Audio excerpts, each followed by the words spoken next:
I think there's a bit of a fantasy also as we're engaged in this pursuit that somehow we think that just because we use whatever it may be, that this will then somehow magically motivate kids. I mean, I see that a lot with the argument around computer games, that somehow if we use computer games, then it will make, you know, maths or, you know, ancient history or whatever. Somehow it will instantly kind of engage kids and make this content that we presume to be boring interesting. Well, you know, the reality is that it doesn't. The reality is that, you know, we may be using something that's new for us, but for many kids is completely and utterly banal.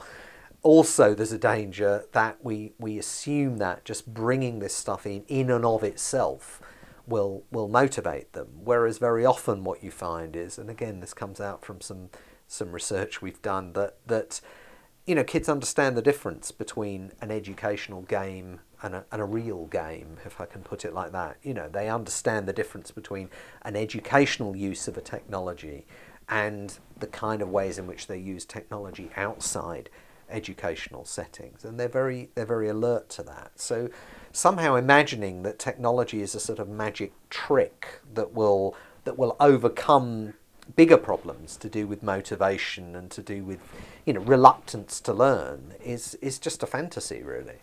Is that off-putting for them?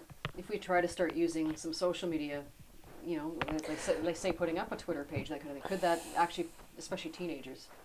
Well, I think there's always been a problem. It's always been one of the dilemmas of media teaching about the danger of colonising, you know, trespassing into what kids see as their own space and somehow kind of moving in on it, asserting a kind of ownership of it, particularly, you know, an ownership that says, I know more than you do. You may think you know, but actually I really know. And I think that, you know, the danger is obviously that's perceived as patronising.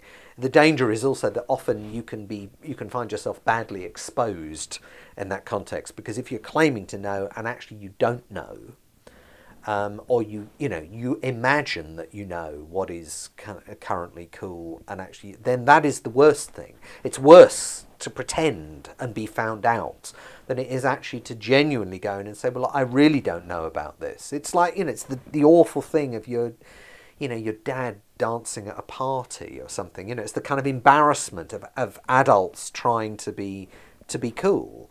So there is always that dilemma, and, you know, more seriously than that, there is that sense of kids wanting to hold on to stuff that is theirs. You know, one of the reasons, you know, they're into what they're into is precisely because adults don't know about it. Adults don't understand. Adults can't come in to that territory.